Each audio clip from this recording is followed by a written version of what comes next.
what would the 2025 NFL Draft look like if every team made the perfect pick when they were on the clock? Today we answer that question. Now, this isn't your standard mock draft in the sense that this isn't necessarily how I'm predicting the first round will go, because we know teams and GMs do weird stuff all the time, so we can't realistically expect them all to make the perfect pick, but I can make them. At number 1, we're not going to overthink it. We are going to go Cam Ward for the Titans. Obviously, he's not a flawless quarterback prospect, but he has a lot of the tools that you look for in a modern NFL quarterback, so all you got to do is polish him up a little bit and you'll be good to go. I don't think the Titans can afford to pass up on a quarterback of this caliber, even though it's maybe not the caliber of, a Caleb Williams or even a Jaden Daniels or a Drake May. You still got to take this shot while you're up here in the draft. It's real easy to say, oh, just take the best player available and then tank for Arch next year, but you can't guarantee that you're going to be up here again next year, no matter how poorly the front office puts the team together, because remember, teams don't tank on the field, like coaches and players don't actively tank. So you can't chance that. Get the quarterback while you can, and I think Cam Ward is at least relatively worth this pick. Plus, if everything goes well, he's going to be a fan favorite in Tennessee. Hell, maybe if everything goes well, you could even name the dance team after him. Could call him the Cam Girls. What's that? I'm being told in my ear that that is a horrible idea. At number 2, the Browns are going to go with Travis Hunter. Probably the actual best player in the class, so this is an easy pick for them. I don't see a need to reach for Shedeur Sanders here or to try to convince yourself that he is worth the number 2 pick in the draft. I think there is a gap between Ward and him. So they'll probably just go with Hunter here, and I mean, honestly, this is an ideal pick because it fills 2 of their needs, wide receiver and cornerback, and he wants to and can play both. I do kind of feel bad relegating the most exciting player in the draft, honestly, the most exciting player in probably the last few drafts, to Cleveland, but it is what it is. Now the Browns just gotta hope he leaves his girlfriend behind. At number 3 for the New York Giants, we are going to go with Abdul Carter. I've tried to think about the New York Giants in terms of the head coach and the GM and what draft pick or what moves would extend their stay in New York, because obviously that's both of their main goals, right? They don't want to get fired, so what picks could they make that ensure that they stay around a little longer? And I think I've just landed on there is nothing they can really do. Like, this organization is kind of just really dysfunctional right now. I think these two are going to continue to be on the hot seat, these two being Joe Shane and Brian Daboll, and I don't think there's really a pick they can make at number 3 that's going to quote-unquote save their jobs. Like, I don't think picking Shedeur here really does much for them. So I think just picking the best available player, which is Abdul Carter, is the way to go. This way they can at least delude themselves into thinking we can build a roster out of this, even though I kind of doubt that Daboll and Shane are actually going to be around long-term to build the rest of the roster around Abdul Carter. So I do think this is the technical perfect pick for the Giants, although I will very much laugh if they end up taking Shedeur. Next up, we have my New England Patriots, and this is the exact nightmare scenario that we envisioned when Joe Milton led us to that random win against the Bills in the last week of the season, because it knocked us down to number 4, and we knew that there were 2 really good non-quarterbacks in this class, like 2 above the rest, and then there was Cam Ward, and those 3 were probably going to go before the Patriots pick, and again, that's kind of the point of this video. I'm making the perfect picks for each team, and those are, I believe, the perfect first 3 picks, which leaves the Patriots in a little bit of no man's land. But their biggest need is the offensive line, so I am going to go with Will Campbell. I don't particularly care that he has short arms. The guy dominated the SEC for years, and if you can do that, I don't really care what your arm length is. I also kind of like the idea that he might be coming into the NFL with a chip on his shoulder because the media won't shut up about his short arms. They're just like, oh, look at this dork and his T-Rex dimensions, and he's going to be like, all right, fine, I'm just going to go and be the best offensive lineman in football. Or at least that's my hope. With the number 5 pick, again, I think this is another case where you just don't overthink it. I think the Jags go with Mason Graham here. Liam Cohen's going to come in there and get that offense in good shape. They don't need to spend a high pick on like Tet McMillan or Ashton Genty here. I think you shore up the defensive line a little bit more and try to make a more well-balanced team. Mason Graham is a big boy. He can occupy those trenches and help the Jags on that side of the ball. At number 6, I mean, you had to know this one was coming, right? It is Ashton Genty to the Las Vegas Raiders. And this is why we have to keep in mind that this is, sequentially the perfect picks for each team, because I would love to put Ashton Genty on the Bears. I think he is also their perfect pick should he be available, but he's too good of a fit for the Raiders. I gotta put him here. I mean, look, you can't look me dead in the eye and seriously tell me that the Raiders are gonna go into next season with Sincere McCormick and Raheem Mostert as their running backs. Get Ashton Genty in this Pete Carroll offense, get him 300 plus carries next year, and we will be cooking. And I will be drafting him very early in fantasy drafts. At number 7, we have the New York Jets, and I mean, look, Tet McMillan is on the top of this board for whatever reason because it's the PFF rankings, and I would love the idea of putting him there just so I could call him the New York Tets. But I'm not going to do that. I'm going to give them Armand Membu from Missouri. The Jets kind of seem to be in a constant state of rebuilding their offensive line, and they are still doing it. I went to their depth chart. I saw that their right tackle is currently listed as Chuks Okorafor, who spent some time on the Patriots and then kind of just left the franchise. And look, I know the Patriots weren't necessarily a fun team to be on last year, but part of the reason he left was he wasn't playing at all, and if you couldn't get playing time on that Patriots offensive line last year, Yikes. So I think the right pick here is for the Jets to get a tackle, help shore up that line, and give your new toy Justin Fields as much time as possible to make things happen, because God knows he probably needs it. At number 8 for the Panthers, we are going to go with Jalen Walker out of Georgia. I think a versatile defensive player is exactly what this team needs right now. The offense came along last year better than any of us probably expected after how Bryce Young's career started, so I don't necessarily feel a need to get him another weapon just yet, a Ted McMillan, a Tyler Warren type, although I wouldn't mind seeing how Tyler Warren fit on that offense. But now we're going to go on the other side of the ball. We're going to get them a versatile player out of Georgia, and again, these defensive boys from Georgia are generally a pretty good bet as long as you don't put them behind the wheel of a car. At number 9, we have the New Orleans Saints, and this has been a very contentious, very interesting landing spot for a couple weeks now, because this has been the often discussed landing spot for Shedeur Sanders should he slip out of the top 3, which it looks very much like is going to happen now. So the question is, do I believe Shedeur Sanders is the perfect pick for the Saints with the number 9 overall pick in the draft? And the answer is no, I do not. I think the Saints just have so many needs up and down their roster right now that I don't really see the benefit of drafting Shedeur Sanders here unless they're really in love with him, unless they really think he can ascend and be like a top 10 quarterback in the NFL. But a lot of Shedeur's comps have him as sort of that point guard, game manager type of quarterback, which isn't a bad thing. I mean, we need,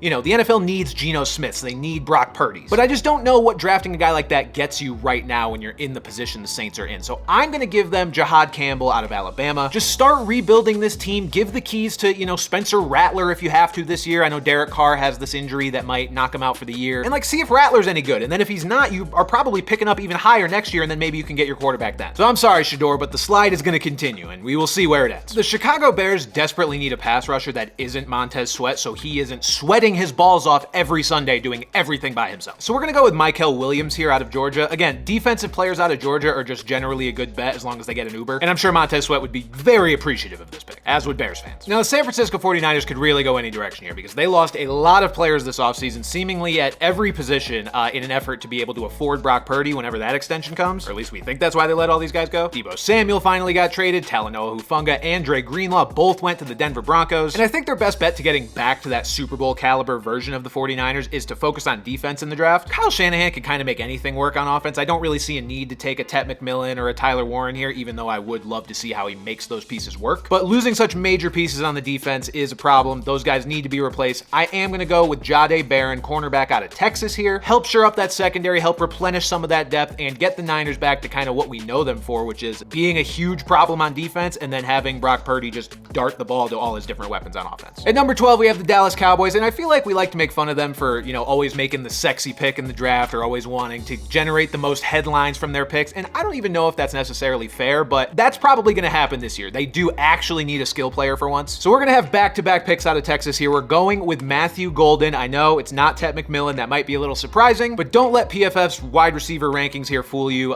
These guys are a lot closer in just general consensus rankings than this makes it look. And Jerry Jones kind of likes his players from Texas. It's funny, I was doing research for a different video about offensive linemen and what states and cities they were from, and the Cowboys, almost their entire offensive line is actually from the state of Texas, which is just not the case for most other teams. So I think they just really have a thing for their hometown boys at every position. And that's not the entire reason I'm giving them Matthew Golden. Golden has also had a lot of visits with Dallas. He's been a heavily mocked player to them. They do need a receiver opposite CeeDee Lamb, and I think this is the right pick, and I think it's the direction they go. So I know I said these are the perfect picks for every team, and while they are the perfect picks, I don't necessarily expect them all to go this way. This is one that I actually do expect to go this way. At number 13, I think the perfect pick for the Dolphins has to be an offensive lineman. So let's give them Josh Simmons out of Ohio State. Teron Armstead just retired, so they have another opening at tackle, and he will help them fill it. Maybe one of the most obvious positional needs in the entire draft is the Indianapolis Colts with a tight end. If you take a look at their depth chart at the position, you will see Drew Ogletree, Mo Alley Cox, who else? I think Albert Okwebunam is in there somewhere. I don't know. It's a real mess. So we're going to help make it less of a mess by giving them Tyler Warren. Now, it remains to be seen if Anthony Richardson or Daniel Jones, whoever wins that quarterback competition, can actually get Tyler Warren or anyone else the ball, but we're at least going to create the possibility. At number 15, we have the Atlanta Falcons, who have the opportunity to do the funniest thing this year and just take another quarterback, take Jackson Dart or take Shedeur or something. And while that would make me laugh, that is obviously not the perfect pick for them. The perfect pick is the position that we all thought they were going to address last year, which is the D-line, because this team has no pass rush. They have negative pass rush. So let's give them Mike Green, the edge out of Marshall, and hope he can generate some pressure for Atlanta that they so desperately need. need. At number 16, we're going to go with Gray Zabel to the Cardinals, or Gray Zabel, I don't know how it's pronounced, but he's going to the Cardinals. I was tempted to give them Ted McMillan and keep him in the state of Arizona alongside Marvin Harrison Jr., who I'm not writing off just yet, but I don't know that he's going to be one of those guys that demands, as many targets as a true number one does. Instead, though, let's just give Kyler a little more time to operate, give them a better O-line, and send our friend from North Dakota State over to Arizona. Probably need an entirely new wardrobe. At number 17, I think we all know how down bad the Cincinnati Bengals are on the defensive side of the football, so they are going to need to get a guy that plays that side of the football. I think the perfect pick for them in this situation would be Will Johnson out of Michigan. Get someone in that secondary that can actually cover a wide receiver, for God's sake, and maybe you won't actually need your offense to drop 50 points a game in order to win. At number 18, we need to give the Seahawks an offensive lineman because otherwise Sam Darnold might actually die or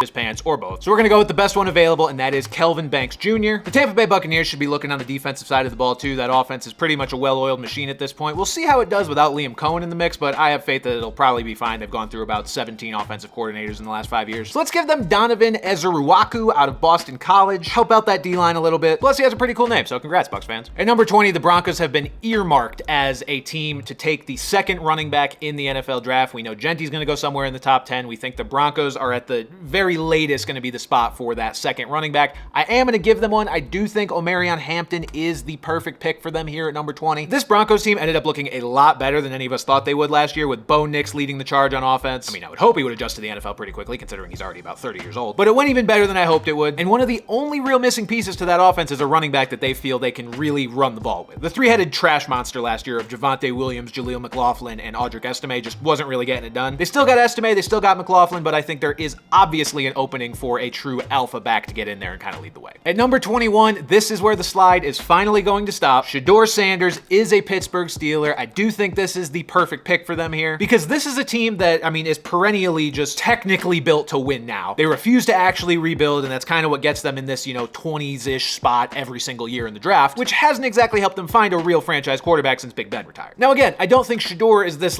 huge difference maker, elite talent at the position, but I mentioned how he's kind of that point guard type, that Geno Smith, Brock Purdy sort of archetype of quarterback, and with what else the Steelers have on offense, I actually think that's a pretty solid fit here, and I do think Shedeur Sanders could lead the Steelers to a playoff berth. Who am I kidding? Anybody is going to lead the Steelers to a playoff berth. They have some ancient scroll text that says they have to go above 500 and at least make the first round every year. But I do like Shedeur as a potential long-term fit here as well. Get him on a team coached by Mike Tomlin, get him throwing to George Pickens and DK Metcalf and Pat Freiermuth, and I think that's actually a pretty soft landing spot for a guy who's, again, not necessarily the best talent at the position and maybe needs a softer landing spot in order to succeed early on in his career. At number 22, the Los Angeles Chargers obviously need some sort of pass catcher. Ladd McConkey is the only one really worth a damn on that roster. So there's a couple directions we could go. We could go with Ted McMillan and get them that sort of big-bodied receiver to play alongside Ladd, or we could go with Jim Harbaugh's former boy, Colston Loveland from Michigan. And I think that's exactly what I'm going to do here. Get Harbaugh someone he's familiar with, and get Herbert someone to help him not throw 4 interceptions in a playoff game. At number 23, this is a dream scenario for the Green Bay Packers. A team that hasn't spent a first-round pick on a wide receiver since, I think, 2002,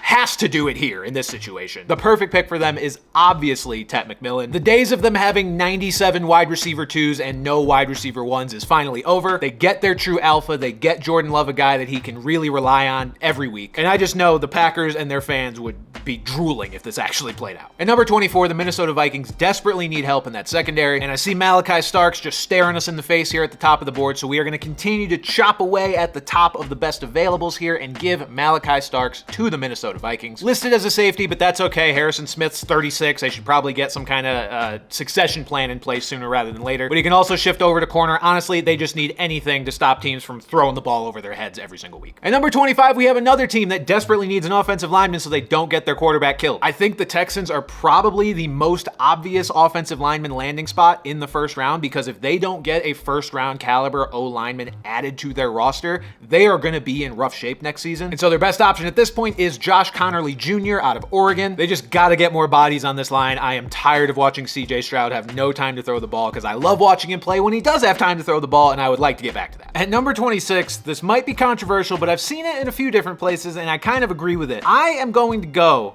with Jackson Dart to the Los Angeles Rams. I think this is the perfect pick because you have to get the Stafford succession plan in place at some point, and I think Dart is kind of the perfect player to do that. He's been talked about as a guy that needs the right coaching and the right system to really maximize his potential, and I don't really know what better system or coaching you can ask for than the Los Angeles Rams with Sean McVay and playing behind Matt Stafford for probably 2 years. Now, I don't know how much the Rams like Jackson Dart. Obviously, that is the huge piece of this, but I think at this point in the first round where you're probably not missing out on a huge, like, instant impact sort of player, this might be the right time to kind of take this dart throw at the quarterback position and try to get the next in line behind Stafford. Because you're running out of time to do that, to be honest, and you don't want to end up like the Steelers and having to kind of redo this every year with a late pick because the rest of your team is good and, you know, you're just never high up in the draft enough to get your quarterback of the future. Let's get one, mold him behind the guy right now, and take your bets on that turning him into a high-end starter in a few years. It feels like for maybe the first time ever, the Ravens' defense was the problem last year, while their offense just ran over everybody with Lamar Jackson and Derrick Henry. So we're going to focus on replenishing that defense a little bit, and we're going to give them Kenneth Grant on the D-line, help make sure that rushing defense is just as dominant as the rushing offense. At number 28, I think the perfect pick for the Lions here is to continue focusing on that offensive line, especially with Ben Johnson out of the picture now. You want to make sure that part of the team is as strong as possible to maybe mitigate any drop-off that you're going to have by his departure. Kevin Zeitler is no longer in the picture, so we are going to go with Tyler Booker out of Alabama and hope he fills that gap and lets them keep doing that freaky stuff we know they love doing on offense. At number 29, we have the Washington Commanders, and honestly, in my head for a while, I had felt like they already traded for Trey Hendrickson because I felt like that was such an obvious trade when it was first talked about. Like, you've got the Commanders who are trying to go all in, make the most of, you know, this sudden superstar they have at quarterback. Trey Hendrickson can't agree to a deal with the Bengals. They need a defensive lineman or they need an edge rusher on that team. But in reality, that has not happened yet, and we have no indication that it's actually going to. So I am going to give them an edge rusher in this draft, and that is going to be James Pierce Jr. out of Tennessee. Again, another team that just suddenly became elite on offense out of nowhere, so you don't really have to worry about that side of the ball as much as you thought you might have. I was tempted to go Travion Henderson here because I do think a more electric running back could make this offense even more fun, but no, defense should be the focus. James Pierce would be the perfect pick here. Now, I'm not going to do any trades in this mock, mainly because every team in the NFL has their first round pick for the first time in I don't know however many years, so this lets me cover every single team and what they need. I will say though, in the mock draft I did on my podcast, I did have the Bills trading out of this spot, had the Browns trading in, and I had the Browns taking Jalen Milroe, and I kind of like that possibility. I think the Browns are probably tired of trying to defend Lamar Jackson every single week for so many years, and they would love to be able to maybe mold their own Lamar Jackson. That is an extremely tall task. I'm not saying Jalen Milroe is at all similar to Lamar Jackson, except for the fact that he can run the ball pretty well. But like, I know the Browns are going to come out of this draft with a quarterback at some point, so I made that move in that mock. I'm not going to do it here. Just wanted to put that on the record, though, that I would love to see that happen. For the Bills, though, for all the needs that they do have on the defensive side of the ball, I really think they could use a more alpha level playmaker on offense. And I think if anybody left has that potential, it's Emeka Egbuka out of Ohio State. So I'm going to say that he's the perfect pick for the Bills here. It felt like that was what they were lacking in the playoffs last year. I know Josh Allen is a freak. He can do everything by himself. He had his best season of his career, arguably, after losing Stephon Diggs. But I think there's something to be said for having a weapon on the offense that the opposing defense has to really key in on versus just having it be kind of a committee approach. So I think the perfect pick for them is Egbuka there, and I'd love to see that happen, even as a Patriots fan. At number 31 for the Kansas City Chiefs, we are going to go with Walter Nolan. I think that's just too high caliber of a defensive player for the Chiefs to pass up on at this point. I don't think they should pass up on him. So that feels like the perfect pick for them this late in the first round. And then at number 32, sitting pretty atop the NFL with the last pick in the draft because of it, it is the Philadelphia Eagles, and I am going to give them Shamar Stewart out of Texas A&M. PFF has sent me to this page, which I didn't expect after making that last pick, but yeah, Shamar Stewart to the Philadelphia Eagles from Texas A&M.